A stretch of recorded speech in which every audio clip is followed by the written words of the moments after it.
بسم الله الرحمن الرحيم.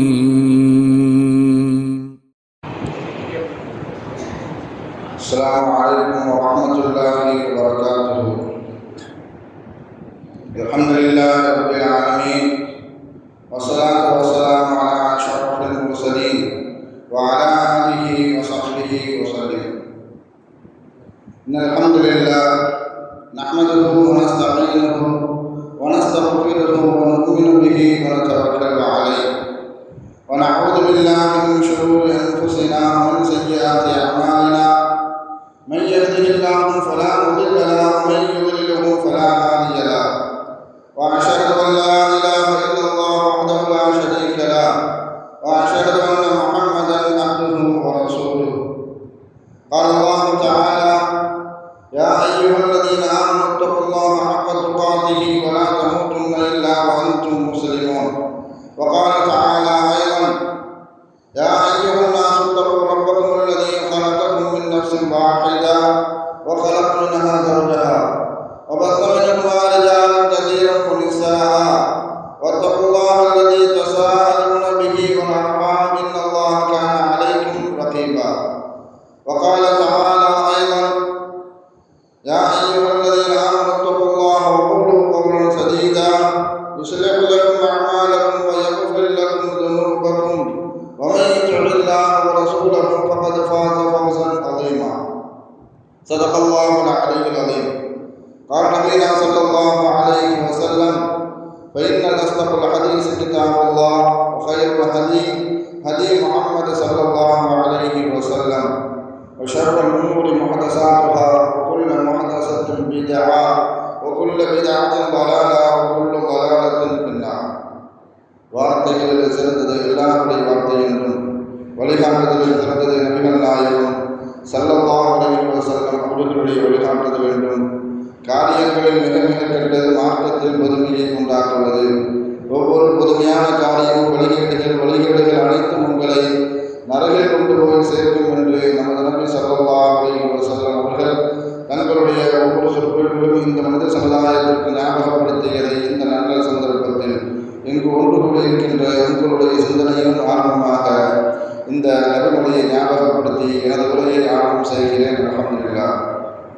கண்ணியமானவர்களே, அல்லாஹ்வின் நல்லடியார்களே, அல்லாஹ் தஆலா தன்னுடைய ஏகத்துவ கலிமாவை வைத்து வைப்பதற்காக வேண்டி இந்த உலகத்தில் எண்ணற்ற நபிமார்களையும் ரசூல்மார்களையும் அனுப்பி வைத்தான். அவர்கள் அனைவர்களுமே அல்லாஹ்வுடைய கட்டளையின்படி அவர்களுக்கு அனுப்பப்பட்ட சமுதாய மக்களிடத்தில் அல்லாஹ்வுடைய ஏகத்துவ கலிமாவை வைத்து வைத்தார்கள். அத்தனை நபிமார்கள் மீதும் ரசூல்மார்கள் மீதும் இறுதியாக வந்த நபி ஸல்லல்லாஹு அலைஹி வஸல்லம் அவர்கள் மீதும் அவர்களுக்கு இறங்கிய இறை செய்தியும் கண்ணால் கண்டும் காதால் கேட்டும் அப்படியே ஈமான் கொண்ட உத்தம சத்திய சஹாபாக்கள் சஹாபி பெண்மணிகள் மீதும் அவர்களுக்கு பின் வந்த தாபீன்கள் தபா தாபீன்கள் இமாம்கள் நல்லோர்கள் மீதும் குறிப்பாக இந்த ஜும்மாவில் அல்லாஹ்வை பற்றியும் அவனுடைய தூதர் முஹம்மது நபி ஸல்லல்லாஹு அலைஹி வஸல்லம் அவர்களை பற்றியும் தெரிந்து கொள்வதற்காக இங்கு கொண்டு கூடியிருக்கின்ற உங்கள் மீதும் என் மீதும் உங்களது குடும்பத்தார் மீதும் எனது குடும்பத்தார் மீதும் அல்லாஹ்வுடைய சாந்தியும் சமாதானமும் பொருத்தமும் மன்னிப்பும் இன்றும் என்றென்றும் உண்டாவதாக என்று கூறி எனது உரையை ஆரம்பம் செய்கிறேன். அல்ஹம்துலில்லாஹ். கண்ணியமானவர்களே, இந்த வருட ரமதானில் நாம் சந்திக்கின்ற முதல் ஜும்ஆ. ரமதானில் ஜும்ஆ என்பது மிகப்பெரிய ஒரு பாக்கியம் நிறைந்த ஒரு விஷயம். அல்லாஹ் இந்த பூமியை படைக்கப்பட்ட நாளிலிருந்து அல்லாஹ்விடத்தில் மாதங்கள் என்பது 12 ஆகும். அந்த 12 மாதங்களில் அல்லாஹ் தஆலா 4 மாதங்களை புனித மாதங்களாக ஆக்கியிருக்கின்றார். அந்த 4 மாதங்களில் புனிதமாக்கப்பட்ட மாதங்களில் ரமலான் வராது, ரமலான் இல்லை. இருந்தாலும் அந்த 4 புனிதமாக்கப்பட்ட அந்த 4 மாதங்களை விடவும் ரமலானை சிறப்புக்குரியது என்பதாக யோகோபித்த அனைத்து மார்க்க அறிஞர்களுடைய கருத்தும் அதுதான். இன்ன இத்தத ஷுஹூர் இன்தல்லாஹ் இஸ்னா அஷர ஷஹர். அல்லாஹ்விடத்தில் 12 மாதங்கள் உண்டு. அந்த 12 மாதங்களில் 4 மாதங்களில் அல்லாஹ் தஆலா புனிதமாக்கி இருக்கிறான். புனிதமாக்கப்பட்டதற்கு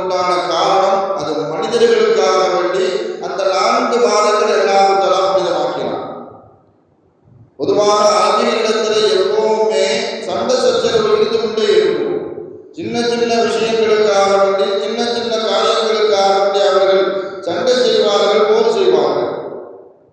இது அன்றைய காலகட்டத்தில் கஅபாவுக்கு ஹஜ் செய்யக்கூடியவர்களுக்கும் உம்ரா செய்ய வரக்கூடியவர்களுக்கும் மிகப்பெரிய இடையூறாகவும் தொல்லையாகவும் இருந்த காரணத்தினால் அல்லாஹ் தஆலா ஹஜ்ஜுடைய காலமான துல்ஹஜ்ஜா, துல்காயிதா, துல்ஹஜ்ஜா, முஹர்ரம் இந்த 3 மாதங்களில் தொடர்ச்சியாக வரக்கூடிய இந்த 3 மாதங்களை அல்லாஹ் புனித மாதங்களாக அறிவித்தார்.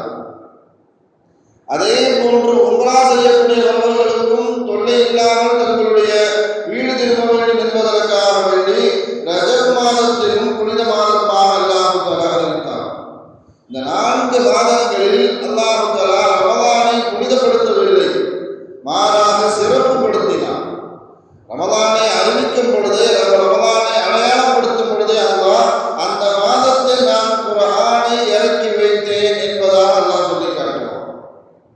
குர்ஆனோடு சம்பந்தப்பட்ட மாதம் என்பதாக அல்லாஹ் தஆலா 3 இடங்களில் குர்ஆனை சொல்லி காட்டுவான். ஷஹ்ரு ரமலான் அல்லதி உன்ஸில ஃபீஹில் குர்ஆன், ரமலானில் நான் குர்ஆனை இறக்கி வைத்தேன் என்பதாக சூரத்துல் பக்ராவுடைய ஒரு வசனத்தில் சொல்லி காட்டுவான். அதே போன்று நமக்கெல்லாம் தெரிந்த பிரபல்யமான ஒரு சூரா, நமக்கெல்லாம் அறிந்த ஒரு சூரா சூரத்துல் கத்ர். இன்னா அன்ஸல்னாஹு ஃபீ லைலத்துல் கத்ர், லைலத்துல் கத்ர் இரவு அன்று நான் குர்ஆனை இறக்கி வைத்தேன் என்பதாக அந்த அத்தியாயத்தினுடைய முதல் வசனத்திலே அல்லாஹ் தஆலா பறைசாற்றுவான். அதே போன்று சூரத்துல் ஃபுர்கான், சூரத்துல் நூர் அந்த இடத்தில் அல்லாஹ் தஆலா சொல்லி காட்டும் பொழுது இன்னா அன்ஸல்னாஹு ஃபீ லைலத்தின் முபாரகா, நான் பரக்கத்து செய்யப்பட்ட ஒரு இரவில் குர்ஆனை இறக்கி வைத்தேன் என்பதாக அல்லாஹ் தஆலா குர்ஆனில் இந்த மாதத்தில் தான் இறக்கி வைத்தேன் என்பதை பறைசாற்றும் முன்பாக குர்ஆன்ல 3 இடங்களில் சொல்லி காட்டுவான். முதல்ல குர்ஆன் எப்படி இறக்கப்பட்டது என்பதை நாம் அறிந்து கொள்ள கடமைப்பட்டிருக்கிறோம். அல்லாஹ் குர்ஆனை 2 விதமாக அல்லாஹ் தஆலா இறக்கி வச்சார். முதல் விஷயம், மனிதர்களுடைய விதிகளில் எழுதப்படக்கூடிய உலக காரியங்கள் அனைத்தும் பதிவு செய்யப்பட்டு இருக்கக்கூடிய ஒரு கம்ப்யூட்டர் என்று சொல்லக்கூடிய, வானத்தில் இருக்கக்கூடிய ஒரு கம்ப்யூட்டர், அது லஹ்வே மஹ்ஃபூல் என்று சொல்லக்கூடிய ஒரு கம்ப்யூட்டர். அதிலிருந்து அல்லாஹ் தஆலா முழுமையாக குர்ஆனை முதல் வானத்தினுடைய கஅபா என்று சொல்லக்கூடிய பைத்துல் இஸ்ஸா என்று சொல்லக்கூடிய அந்த பள்ளிவாசலுக்கு முதலாக குர்ஆன் முழுவதையும் அல்லாஹ் தஆலா இறக்கி வச்சான். ஒவ்வொரு வானத்திற்கும் அல்லாஹ் தஆலா பள்ளிவாசலையும் கஅபாவையும் ஏற்படுத்தி வைத்திருக்கிறான். எப்படி 7வது வானத்தினுடைய கஅபா பைத்துல் மஅமூரோ, அதே மாதிரி முதல் வானத்தினுடைய கஅபா பைத்துல் இஸ்ஸா. அந்த பைத்துல் இஸ்ஸாவுக்கு தான் லஹ்வே மஹ்ஃபூல் என்று சொல்லக்கூடிய அந்த விதிப்பலகையிலிருந்து முழுமையான குர்ஆனையும் முழுமையாக பைத்துல் இஸ்ஸாவுக்கு இறக்கி வைத்தான். அதன் பிறகுதான் நபி ஸல்லல்லாஹு அலைஹி வஸல்லம் அவர்களுக்கு 40 வயதில் எப்பொழுது நபிப்பட்டம் கொடுக்கப்பட்டதோ அன்றிலிருந்து அவர்களுடைய மௌத் வரைக்கும் கிட்டத்தட்ட 23 ஆண்டு காலமாக அல்லாஹ் தஆலா தேவைக்கு ஏற்ப கொஞ்சம் கொஞ்சமாக அல்லாஹ் தஆலா குர்ஆனை இறக்கி வச்சுக்கிட்டே இருந்தான். ஏன் குர்ஆனை மாத்திரம் அல்லாஹ் தஆலா கொஞ்சம் கொஞ்சமா இறக்கி வச்சான்?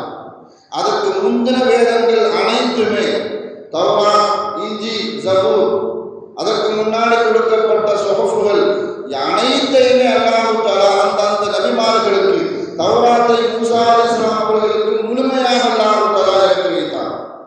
ஜபூரை தாவூத் அலைஹிஸ்ஸலாம் அவர்களுக்கு அல்லாஹ் தஆலா முழுமையாக இறக்கி வைத்தான். இஞ்சிலை ஈசா அலைஹிஸ்ஸலாம் அவர்களுக்கு அல்லாஹ் தஆலா முழுமையாக இறக்கி வைத்தான். ஆனால் ஸல்லல்லாஹு அலைஹி வஸல்லம் அவர்களுக்கு மாத்திரம் குர்ஆனை தேவைக்கு ஏற்ப இறக்கிக் கொண்டே இருந்தார். சில சமயம் ஒரு ஆயத், சில சமயம் 2 வசனங்கள், சில சமயம் 5 வசனங்கள், சில சமயம் 10 வசனங்கள், சில சமயம் முழு அத்தியாயமாக, சில சமயம் ஒரே ஒரு எழுத்து, ஒரே ஒரு வார்த்தை கொண்ட ஒரு எழுத்து, அதை மாத்திரமே அல்லாஹ் தஆலா சில சமயத்தில் இறக்கி வச்சிருக்கிறான். உங்களுக்கு இடத்தில் அதிகமாக இந்த விஷயம் பேசப்பட்டிருக்கும்.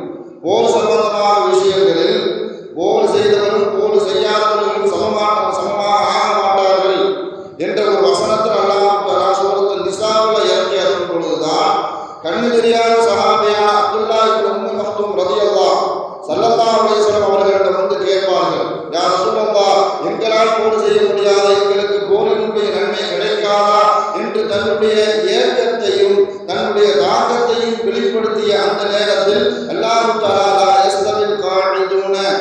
மினல் முஃமினீன கைர உலில் தரர், அந்த ஒரே ஒரு வார்த்தை மாத்திரம், கைர உலில் தரர் என்று சொல்லக்கூடிய அந்த ஒரே ஒரு வார்த்தை மாத்திரம் ஜிப்ரீல் அலைஹிஸ்ஸலாம் அவர்கள் அர்ஷையும் தாண்டி இருக்கக்கூடிய அல்லாஹ்விடம் இருந்து பூமிக்கு கொண்டு வந்தார்கள்.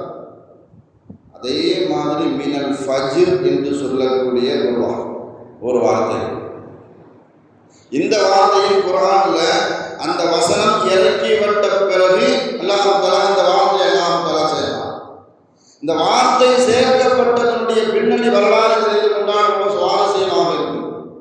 ஆரம்ப காலகட்டத்தில் அல்லாஹ் தஆலா முஸ்லிம்களுக்கு நோம்பினுடைய கால அவகாசத்தை அதிகப்படுத்தி இருந்தார். நாங்கள் வைக்கிற மாதிரி இஃப்தாருக்கு அப்புறம் சாப்பிட ஆரம்பிச்சுன்னு சொன்னால் கிட்டத்தட்ட சுபு பாம்பு சொல்ற வரைக்கும் நாம் அலாடப்பட்ட எதை வேண்டுமானாலும் சாப்பிட்டுக் கொள்ளலாம் என்ற அனுமதி நம் சமூகத்திற்கு இப்போ இருக்கிறது. நான் நோம்பு கடமையாக்கப்பட்ட ஆரம்ப காலகட்டத்தில் அவர்களுடைய இஃப்தாருடைய தலைமை சாப்பிடக்கூடிய நேரமே மக்ரிப் டு இஷா, மக்ரிப்ல இருந்து இஷா கூட அவர்கள் சாப்பிட்டுக் கொள்ளலாம். ஒருவேளை நோம்பின் கலப்பின் காரணமாக ஏதாவது ஒரு சஹாபி மக்ரிப்புக்கு அப்புறம் தூங்கிட்டாங்க, இஷாவுடைய டைம் வந்துருச்சு, நேரம் வந்துருச்சு அப்படின்னு சொன்னா அதை அப்படி நோம்பு தொடர்ச்சியாக வைக்கும். இஷாவுக்கு அப்புறம் அவங்க சாப்பிடக்கூடாது, மனைவியோடு வீடு கூடக்கூடாது. இப்படி எல்லாம் ஆரம்ப காலகட்டத்தில் அல்லாஹ் தஆலா சட்டங்களை இறக்கி இருந்தார். சஹாபாக்களுக்கு அது அதிகப்படியான சிரமத்தை ஏற்படுத்தியதன் காரணத்தினால் அல்லாஹ் தஆலா அந்த சட்டத்தை நீக்கினான். நீக்குவதன் மூலமாக சூரத்துல் பக்ராவில் ஒரு வசனத்தில் சொல்லி காட்டுவான், ஹத்தா யதபய்யன மினல் கைத்தில் அபியதி வ மினல் கைத்தில் அஸ்வத். இந்த ஒரு வார்த்தை, அதாவது கருப்பு கயிறு வெள்ளைக்கயிறாக ஆகிற வரைக்கும் நீங்கள் சாப்பிட்டுக் கொள்ளலாம், மனைவியுடன் சேர்ந்து கொள்ளலாம். இந்த சட்டத்தை அல்லாஹ் தஆலா சூரத்துல் பக்ராவினுடைய ஒரு வசனத்தில் இறக்கி வச்சான். இது சில சஹாபாக்கள் இதை கருத்தை சரியாக விளங்கிக் கொண்டார்கள். சில சஹாபாக்களுக்கு இந்த விஷயம் சரியாக விளங்கல. அல்லாஹ் கருப்பு கயிறு வெள்ளை கயிறு சொல்லிவிட்டானே என்பதற்காக ஒரு சஹாபி என்ன செஞ்சாங்கன்னு சொன்னா, இரவு படுக்கின்ற நேரத்தில் தான் பக்கத்துல 2 கருப்பு கயிறு எடுத்து வச்சுக்கிட்டாங்க தலைமாட்டில். அல்லாஹ் கருப்பு கயிறு வெள்ளை கயிறு ஆகிற வரைக்கும் சாப்பிட்டுக் கொள்ளலாம் என்பதாக அல்லாஹ் தஆலா சொல்லியிருக்கிறாங்க என்பதாக இடையில முடிச்சு பார்த்துக்குவாங்க. கயிறு வெள்ளையாயிடுச்சா என்பதாக இடையில விழுத்து பார்த்துக் கொள்வார்கள். காலையில் சுபுடைய டைம் விடிஞ்சு போச்சு, கருப்பு கயிறு வெள்ளை கயிறா மாறல. இவங்களுக்கு அப்படியே ஒரே குழப்பமா இருக்குது. அல்லாஹ் இந்த பையன மினல் கைத்தில் அபியது மினல் கைத்தில் அஸ்வதுன்னு சொல்லி அல்லாஹ் சொல்லியிருக்கிறாங்க. கருப்பு கயிறு வெள்ளை கயிறா மாறுகின்ற வரைக்கும் நீங்கள் சாப்பிட்டுக் கொள்ளலாம், மனைவியோடு சேர்ந்து கொள்ளலாம் என்பதாக அல்லாஹ் தஆலா அனுமதி கொடுத்திருக்க, நம்ம கையில் கருப்பாக இருக்கவில்லையா, மாறவே இல்லையே என்பதாக அந்த அற்புதம் நடக்காமல் போய்விட்டதோ என்ற அதிர்ச்சியில ஸல்லல்லாஹு அலைஹி வஸல்லம் அவர்கள்ட்ட போய் 2 கையில கொண்டு போய் காட்டுறாங்க. யா ரசூலல்லாஹ், என் கையில் கருப்பாக இருக்குது, வெள்ளையா மாறவே இல்லை, ஏன் என் கையில் வெள்ளையா மாறல, இதற்குண்டான விளக்கத்தை தாங்க அப்படின்னு சொல்லும் பொழுதுதான் ஸல்லல்லாஹு அலைஹி வஸல்லம் அவர்கள் சிரித்து விட்டார்கள். இவர் அந்த வசனத்தை, அந்த வார்த்தையை தவறுதலாக விளங்கி கொண்டார் என்பதை விளங்கி கொண்ட ஸல்லல்லாஹு அலைஹி வஸல்லம் அவர்கள் அந்த சஹாபிக்கு சொல்லி காட்டினார்கள். கருப்பு கயிறு வெள்ளை கயிறு என்பதனுடைய பொருள், என்பதனுடைய அர்த்தம், இருள் நீங்கி வெளிச்சம் பரவுவதற்குள், சுபூடைய நேரத்துக்கு முன்னாடி தஹஜ்ஜுடைய கடைசி பகுதியில பறவைகள்லாம் விழிக்க ஆரம்பித்து விடும். அதனால தான் ஸல்லல்லாஹு அலைஹி வஸல்லம் அவர்கள் அந்த காலகட்டத்தில் ஒரு அடையாளம் சொன்னாங்க. அப்துல்லா இப்னு உம்மி மக்தூம் ரலியல்லாஹு அவர்கள் பாங்கு சொல்ற வரைக்கும் நீங்க சாப்பிட்டுக் கொள்ளலாம். பிலால் ரலியல்லாஹு பாங்கு சொல்ல ஆரம்பிச்சுட்டாங்க அப்படின்னு சொன்னா நீங்கள் உங்களுடைய சகோதர உறவை நிப்பாட்டிக் கொள்ளுங்கள், சாப்பிடுவதை நிப்பாட்டிக் கொள்ளுங்கள் என்பதாக அல்லாஹ் சொன்னதற்குண்டான காரணம், அல்ல வெள்ளை கயிறு கருப்பு கயிறுக்குண்டான காரணம், இருள் நீங்க வெளிச்சம் எப்பொழுது வருமோ அப்பொழுது நீங்கள் உங்களுடைய சகதை நிப்பாட்டிக் கொள்ள வேண்டும் அப்படின்னு சொல்லிட்டு அப்பதான் முதல் அல்லாஹ் தஆலா அந்த வார்த்தையை கொண்டு வரா, ஹத்தா யதபய்யன மினல் கைத்தில் அபியது மினல் கைத்தில் அஸ்வதி மினல் ஃபஜ்ர். ஃபஜ்ர் வரைக்கும், ஃபஜ்ருடைய நேரம் வரைக்கும், சுபூஹை சாதிக்கு என்று சொல்லக்கூடிய அந்த விடிய காலத்துக்கு முன்பு வரைக்கும் நீங்கள் சாப்பிட்டுக் கொள்ளலாம் என்பதாக அல்லாஹ் தஆலா ஸல்லல்லாஹு அலைஹி வஸல்லம் அவர்களுக்கு இப்பொழுது இப்படி குர்ஆனை அல்லாஹ் தஆலா தேவைக்கு தக்கவாறு இறக்கிக் கொண்டே இருந்தார். அதே மாதிரி குர்ஆன்ல முழுமையாகவும் அத்தியாயங்கள் இறக்கப்பட்டது. முழு அத்தியாயமாக இறக்கப்பட்ட சூறாக்கள் என்று சொன்னால் சூரத்துல் ஃபலக், சூரத்துல் நாஸ், சூரத்துல் நஸ்ர், சூரத்துல் அன்ஆம், சூரத்துல் ஃபாத்திஹா, இது போன்ற சூறாக்கள் எல்லாம் ஸல்லல்லாஹு அலைஹி வஸல்லம் அவர்களுக்கு முழு அத்தியாயமாகவே இறக்கப்பட்டது. இதில் கவனிக்கக்கூடிய ஒரு விஷயம் என்னன்னு சொன்னால், நாம் யஸ்னல் குர்ஆன் ஓதிட்டு இருக்கும் பொழுது அல்லது குர்ஆனை தொடங்குவதற்கு முன்பாகவே சில சூறாக்கள் நமக்கு மனமாயிடும். சூரத்துல் ஃபலக் நம்ம அதிகமாக கேட்டிருப்போம். ஃபலக் நாம் குர்ஆனை தொடங்குவதற்கு முன்பாகவே நாம் அந்த சூறாக்களை ஓத ஆரம்பித்து விடுவோம். அதே மாதிரி குல் நாஸ் அதையும் நாம் ஓத ஆரம்பித்து விடுவோம். சூரத்துல் ஃபாத்திஹா 3 வயது குழந்தை கூட தத்தி தத்தி பேசுகின்ற குழந்தை கூட சூரத்துல் ஃபாத்திஹாவை தெளிவாக ஓதக்கூடிய நசீபை அல்லாஹ் தஆலா நம்மளுடைய சமூகத்தில் ஆக்கியிருக்கிறான். சூரத்துல் அன்ஆம் பெரிய சூறா, கிட்டத்தட்ட 1.25 ஜுஸு இருக்கக்கூடிய பெரிய சூறா. அந்த சூறாவையும் அல்லாஹ் தஆலா தேவைக்கு ஏற்ப முழு சூறாவாக ஸல்லல்லாஹு அலைஹி வஸல்லம் அவர்கள் மீது அல்லாஹ் தஆலா இறக்கி வச்சார். நம்மள்கிட்ட ஒரு கேள்வி கேட்டால் உடனே பதில் சொல்லிவிடுவோம். குர்ஆன்ல முதல்ல இறக்கப்பட்ட வசனம் எது அப்படின்னு கேட்டால், குர்ஆனுடைய தொடர்புடைய அந்த கல்வியுடைய யாராக இருந்தாலும் உடனே பதில் சொல்லிடுவோம். இக்ரா பிஸ்மி ரப்பிக்கல் லதீ கலக், அந்த வசனத்தை தான் அல்லாஹ் தஆலா ஸல்லல்லாஹு அலைஹி வஸல்லம் அவர்கள் ஈராக் குகையிலே இருக்கும்போது அல்லாஹ் இறக்கி வைத்தான் என்பதாக சொல்லிவிடுவோம். குர்ஆன்ல கடைசியாக இறக்கப்பட்ட வசனம் எது என்று கேட்டால் நம்மில் பலருக்கு அதை பற்றி உண்டான தெளிவு இல்லை. சூரத்துல் பக்ராவினுடைய 281வது வசனத்தில் அல்லாஹ் தஆலா கடைசி வசனமாக இறக்கி வைத்தான். அந்த வசனத்தை இறக்கியதற்கு பிறகு எந்த மார்க்க சட்டங்களையும் அல்லாஹ் தஆலா இறக்கவே இல்லை. வத்தகூ யௌமன் துர்ஜஊன ஃபீஹி இலல்லாஹ் ثم توفى كل نفس ما كسبت وهم لا يظلمون. அல்லாஹ் தஆலா முதல்ல இறக்கப்பட்ட வசனம் கல்வியை பற்றி பேசும். இக்ரா பிஸ்மி ரப்பிக்கல் லதீ கலக் கலக்கல் இன்சான மின் அலக். கல்வியை பற்றியும் அறிவை பற்றியும் விஞ்ஞானத்தை பற்றியும் ஆரம்பத்தில் இறக்கப்பட்ட 5 வசனங்கள் அதை பற்றி பேசும்.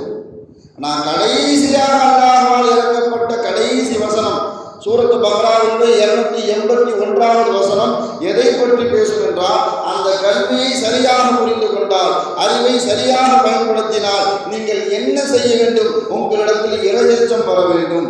அந்த இறையச்சத்தின் மூலமாக உங்களுடைய செயல்கள் சரியாக வேண்டும்.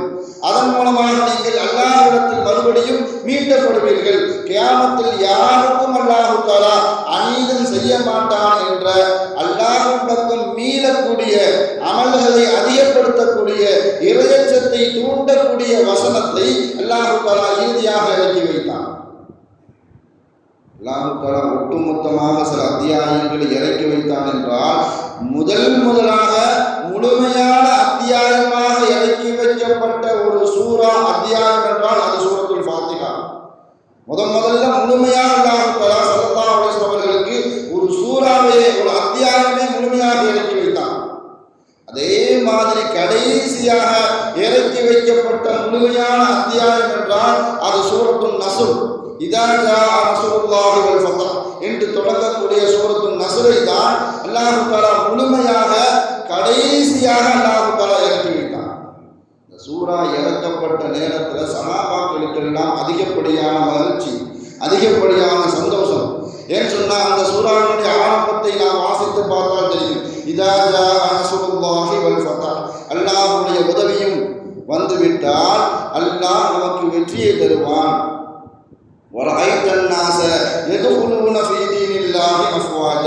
நபியே, அல்லாஹ்வுடைய உதவியும் வெற்றியும் வந்துவிட்டால் நீங்கள் பார்ப்பீர்கள், மக்கள் சாரையாக கூட்டமாக இஸ்லாத்தின் பக்கம் நுழைவார்கள். இந்த செய்தி சஹாபாக்களுக்கு கிடைச்ச உடனே அவர்களுக்கு உண்டான ஒரு மகிழ்ச்சி, ஒரு சந்தோஷம்.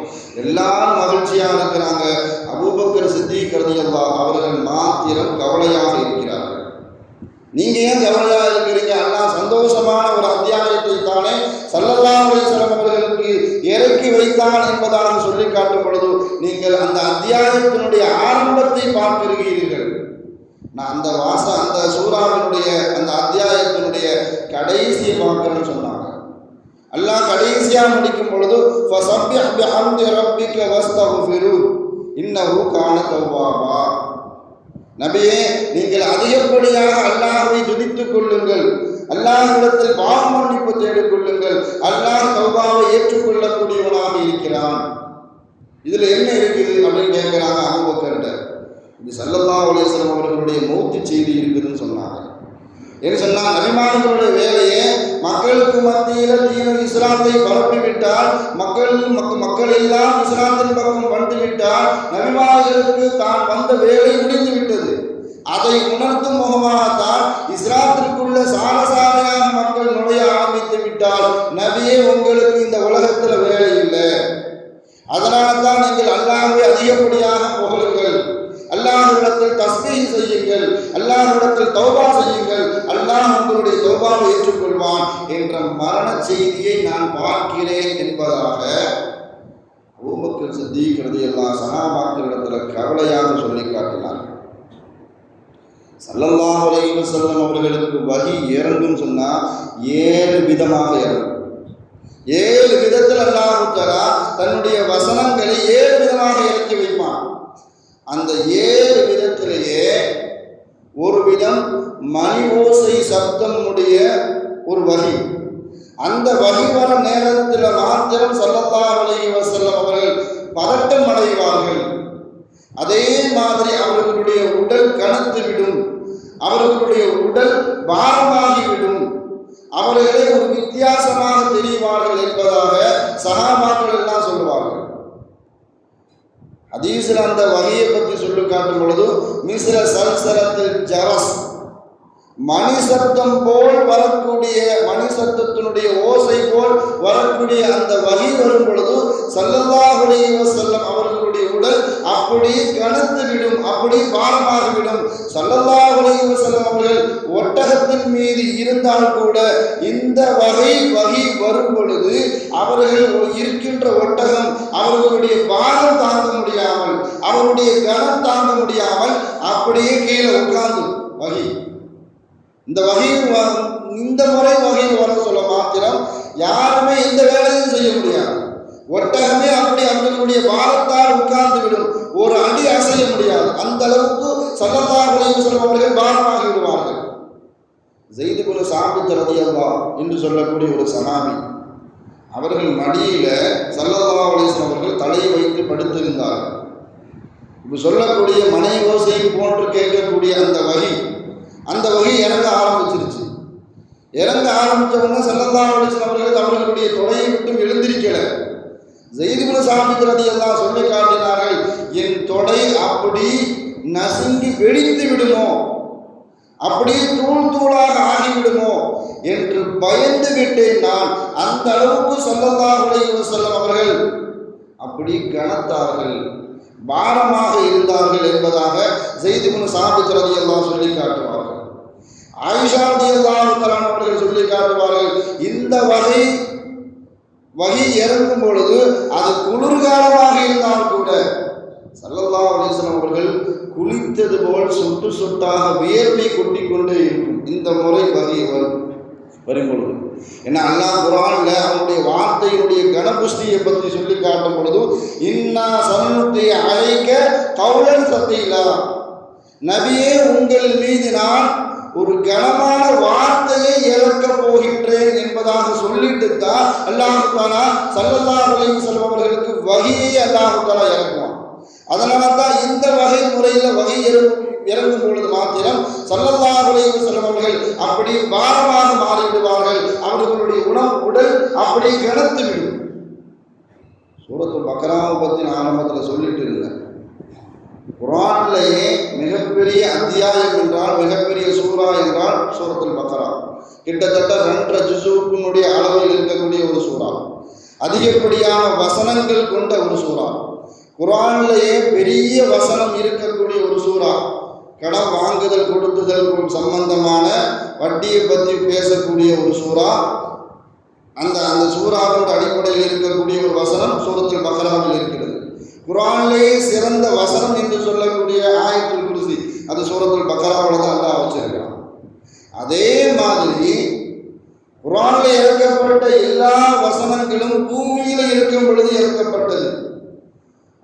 இரண்டு வசனங்கள் மாத்திரம் ஸல்லல்லாஹு அலைஹி வஸல்லம் அவர்கள் மிஅராஜுக்கு சென்ற நேரத்தில் அர்ஷுனுடைய கருவூலத்திலிருந்து 2 வசனங்கள் இறக்கப்பட்டது. அது சூரத்து பக்ராவினுடைய கடைசி 2 வசனங்கள். ஆமனர் ரசூல் என்று தொடங்கக்கூடிய ஒரு வசனம், லா யுகல்லிஃபுல்லாஹு நஃப்ஸன் இல்லா வஸ்அஹா என்று தொடங்கக்கூடிய அந்த வசனமும், கடைசி 2 வசனமும் வானத்தில் இருக்கும் பொழுது அர்ஷுனுடைய கருவூலத்திலிருந்து அல்லாஹ் தஆலா ஸல்லல்லாஹு அலைஹி வஸல்லம் அவர்களுக்கு வஹியாக 2 வசனங்களை இறக்கி வைத்தார். அந்த 2 வசனங்களுமே சூரத்துல் பக்ராவில் தான் இருக்கிறது. அது கடைசி 2 வசனங்கள். ஸல்லல்லாஹு அலைஹி வஸல்லம் அவர்கள் அதிகப்படியாக சொன்ன வார்த்தை, யார் சூரத்துல் பக்ராவை எடுத்துக்கொள்வார்களோ அவர்களுடைய வாழ்வில் பரக்கத்து ஏற்படும், யார் அதை கைவிட்டு விட்டு வருவார்களோ அவர்கள் நஷ்டவாளியாக மாறிவிடுவார்கள். மாத்திரமல்ல, எந்த சூனியமும் எந்த சூனியக்காரர்களுடைய சூழ்ச்சியும் பக்ராவை வெல்லவே முடியாது என்பதாக ஸல்லல்லாஹு அலைஹி வஸல்லம் அவர்கள் சொல்லி காட்டுவார்கள். குர்ஆன்ல இருக்கக்கூடிய எல்லா வசனமுமே மனிதனுடைய உள்ளத்தை மாற்றக்கூடியது, மனிதனிடத்தில் நேரடியாக விஞ்ஞானத்தோடு நேரடியாக சவால் விடக்கூடியது. யாருடைய உள்ளத்தையும் வெல்லக்கூடிய வசனங்களை தான் அல்லாஹ் தஆலா குர்ஆன்ல பதிவு செஞ்சிருக்கிறான். துஃபைல் இப்னு அம்ர் என்று சொல்லக்கூடிய ஒரு சஹாபி, அவர்கள் முஸ்லிமாகுவதற்கு முன்பாக யமன்ல இருந்து வராங்க. யமன்ல இருந்து வரக்கூடியவர்கள் வெளிநாட்டில இருந்து யார் மக்காவிற்கு வந்தாலும் அவர்களுடைய பழக்கம் மக்கால போய் அவர்களுக்கு தெரிந்த முறையில் தொழுது விட்டு வருவார்கள். இது தொழுகை கடமையாக்குவதற்கு முன்பாக சிலைகளை போய் வணங்கிட்டு வருவாங்க.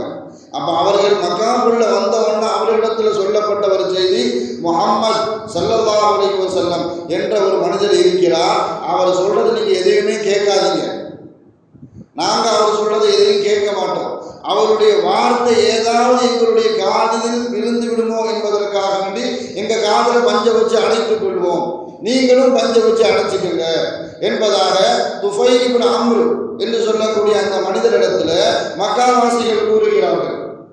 அவரும் என்ன செய்யறாரு, பஞ்ச காதலை வச்சுக்கிறார். காபாவுக்கு சிலைகளை வணங்குவதற்காக வேண்டி சென்ற நேரத்தில் அவர்களிடத்தில் அறிமுகம் செய்யப்பட்டது இருக்கிறார்கள், இவர் தான் முஹம்மது ஸல்லல்லாஹு அலைஹி வஸல்லம். அவர்கிட்ட போய் பேச்சு கொடுக்காதீங்க, அவர் பேசுறதை கேட்காதீங்க. இவர் என்ன செய்யறான்னு சொன்னா மனசுக்குள்ளே நினைச்சுக்கிட்டாரு துஃபைல் இப்னு அம்ர். அவர் நம்ம இடத்துல பேசுறானோ நாம அவரிடத்துல பேசுறானோ, நாம நினைச்சாதான நம்மளுடைய உள்ளத்தை அவரால் மாற்ற முடியும், நாம நினைக்காம எப்படி அவரால் நம்மளுடைய உள்ளத்தை ஆளுமை செலுத்த முடியும் என்ற ரீதியில காதில் இருந்து பஞ்சை என்ன செஞ்சுட்டார், எடுத்து தூரத்துக்கு போட்டுட்டார். போட்டதுதான் தாமதம். ஸல்லல்லாஹு அலைஹி வஸல்லம் அந்த நேரத்தில் அர் ரஹ்மான் அல்லமல் குர்ஆன் ஹலகல் இன்சான் அல்லமஹுல் பயான் இந்த 4 வசனங்களை ஓதிக்கொண்டிருந்தார்கள் ஸல்லல்லாஹு அலைஹி வஸல்லம். இவருக்கு அப்படியே ஒரு பெரிய ஒரு வித்தியாசமான ஒரு உணர்வு. அவர் பெரிய கவிஞர், ஒரு பெரிய கவிஞர், கவி பாடக்கூடியவர். அந்த அளவுக்கு இருக்கக்கூடிய ஆளுமை, கவிதையில் ஆளுமை செலுத்தக்கூடிய இருக்கின்ற அளவுக்கு திறமை படைத்த துஃபைல் இப்னு அம்ர் ஸல்லல்லாஹு அலைஹி வஸல்லம் அவர்களிடத்தில் நேரடியாக போய் கையை பிடிச்சாங்க. இப்போ நீங்கள் சொன்னீங்களே அந்த வார்த்தை என்ன வார்த்தை, எனக்கு கற்றுத்தாங்களே அப்படின்னு சொல்கிறாங்க. இப்போ நீங்கள் 4 வார்த்தை ஏதோ சொன்னீங்கல்ல, அது எனக்கு கற்றுத்தாருங்கள் என்பதாக துஃபைல் இப்னு அம்ர் ரலியல்லாஹு தஆலா அன்ஹுவாக மாறக்கூடிய ஒரு வாய்ப்பை அல்லாஹ் தஆலா அந்த இடத்துல கொடுக்குறான். ஸல்லல்லாஹு அலைஹி வஸல்லம் அவர்கள் அந்த வசனத்தை கற்றுக் கொடுத்தார்கள், இஸ்லாத்தை பற்றி எடுத்துரைத்தார்கள். அவர் முஸ்லீமாக ஆனார். மாத்திரமல்ல, யா ரசூலல்லாஹ், நான் இந்த இஸ்லாத்தை பற்றி மற்றவர்களிடத்தில் சொல்வதாக இருந்தால் எப்படி சொல்ல வேண்டும், எந்த முறையில் சொல்ல வேண்டும் என்பதாக ஸல்லல்லாஹு அலைஹி வஸல்லம் அவர்களிடத்திலேயே தாவா எப்படி செய்வது, எப்படி செய்ய வேண்டும் என்பதற்குண்டான பயிற்சியை பெற்றார்கள். மாத்திரமல்ல, ஸல்லல்லாஹு அலைஹி வஸல்லம் அவர்களிடத்திலேயே துஆவையும் பெற்றார்கள். அல்லாஹ் அந்த சஹாபிக்காக வேண்டி அல்லாஹ்விடத்தில் ஸல்லல்லாஹு அலைஹி வஸல்லம் அவர்கள் துஆ செய்தார்கள், யா அல்லாஹ், இவருக்கு ஒரு ஒளியை ஏற்படுத்தி தருவாயாக. அவர் எங்க போனாலும் அவருக்கு முன்னால் ஒரு வெளிச்சம் இருந்துகிட்டே இருக்கும், மூத்து வரைக்கும். அந்த அளவுக்கு காபாவில் வச்சு ஸல்லல்லாஹு அலைஹி வஸல்லம் அவர்களுடைய துஆவுக்கு சொந்தக்காரர்களாக ஆனதின் காரணத்தினால் அவர் ரலியல்லாஹு தஆலா அன்ஹு என்ற பட்டியலில் சேர்க்கப்பட்டார். ஒரே ஒரு விஷயத்தை சொல்லி முடிச்சுக்காங்க. இதே பக்ராவில் தான் அல்லாஹு தஆலா யூதர்களை பற்றி சொல்லுவான். யூதர்களை பற்றி இன்றைய காலம் வரைக்கும் அவர்கள் எப்படிப்பட்ட சமூகத்தினுடைய துரோகிகள் என்பது நமக்கு தெரியும். எத்தனையோ நபிமார்களை கொலை செய்தவர்கள், அல்லாஹ்வுக்கும் மார்க்கத்திற்கும் அப்படி முரணாக வேலை செய்தவர்கள். அல்லாஹ் அவர்களுக்கு இட்ட கட்டளை, நீங்கள் தௌபா செய்யுங்க அப்படின்னு சொன்னால் நாம் என்ன செய்வோம்? இந்த துவா கேட்போம், அஸ்தக்ஃபிருல்லாஹ் அப்படின்னு சொல்லுவோம். யா அல்லாஹ் என்னை மன்னிச்சுன்னு சொல்லுவோம். அல்லாஹ் அவர்களுக்கு கற்றுக் கொடுத்த ஒரு வார்த்தை, நீங்கள் பைத்துல் முகத்தஸில் நுழைவதாக இருந்தால் ஹித்தத்துன் என்ற வார்த்தையை சொல்லிவிட்டு பைத்துல் முகத்தஸிற்குள் நுழையுங்கள் என்பதாக யூதர்களுக்கு அல்லாஹ் இட்ட கட்டளை. ஹித்தத் அப்படின்னு சொன்னால், யா அல்லாஹ் என்னுடைய பாவத்தை போக்கிவிடு, என்னை மன்னித்து விடு என்ற பொருள். ஆனால் அவனுக்கு என்ன செஞ்சானுங்க அப்படின்னு சொன்னால் ஹிந்தத்துன் அப்படிங்கிற வார்த்தையை பயன்படுத்தினாங்க.